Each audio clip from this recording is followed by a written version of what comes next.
Hello and welcome to Archfelder's Hacks with Archfelder and his amazing hacks.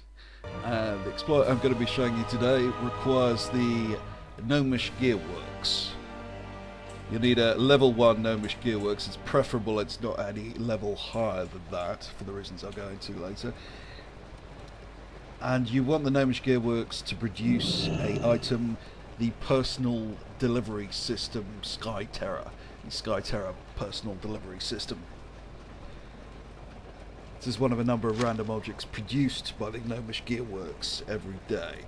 If you have a higher level than level 1 Gnomish gearworks, then you'll get an awful lot of items that are on the potential list of random items, and so it's less likely you'll get the Skyterror, which is the one you want. Now, the Skyterror is designed to propel you into the air and launch a glider. It's a bit like Aviana's feather for those of you who have that item. Now, I think the Skyterror was designed for use to help you get around Draenei, which was, it seemed to be for a long time, a no-fly zone. But it also works in older areas of the game where flying's never been allowed. And that allows you to access a lot of inaccessible areas. This is the Isle of quel'danas. You can see I'm flying over into uninstanced Magister's Terrace, and you can see you were clearly never meant to get here. Now, there are quite a lot of these areas in the game. I'm going to show you a few of them. And there's lots of Easter eggs about. There's an awful lot of potential for other glitches to come out of this type of exploration. I mentioned some of them, but I'll leave you to discover some of them for yourself. It's a lot of fun.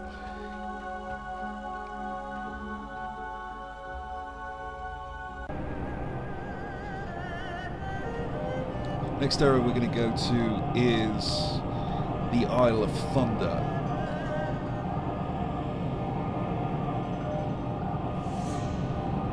Access this area through the Shadowpan Garrison portal. That's in Kunlai Summit. And while you're in the Isle of Thunder, this again was a no-fly zone. Very beautiful zone. Since Warlords of Draenei has gone to hell, people are talking about this zone very nostalgically. It's the kind of glory patch of Mr. Bandera.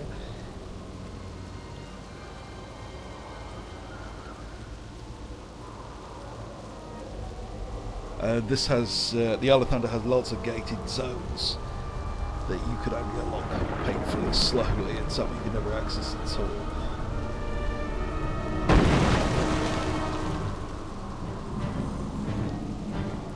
I'm just going to fly inside these buildings because they look kind of cool from the inside.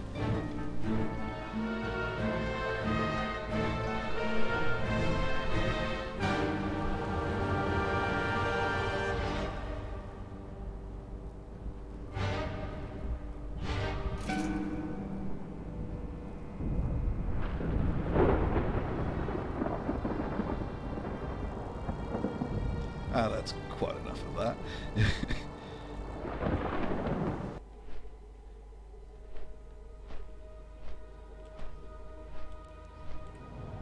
Next area we're going to look into is the Molten Front.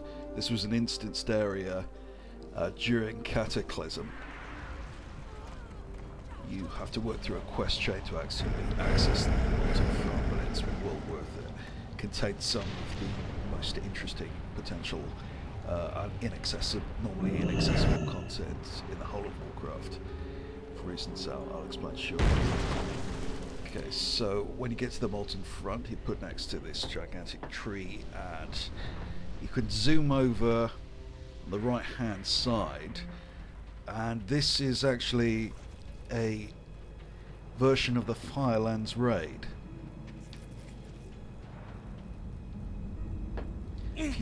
If you've ever done the Firelands raid, this should look familiar to you. There are some interesting changes to the raid instance. Particularly all these mobs here, you can see I'm not aggroing them. They're totally passive. They won't attack you unless you attack them. There's some odd alterations to the instance.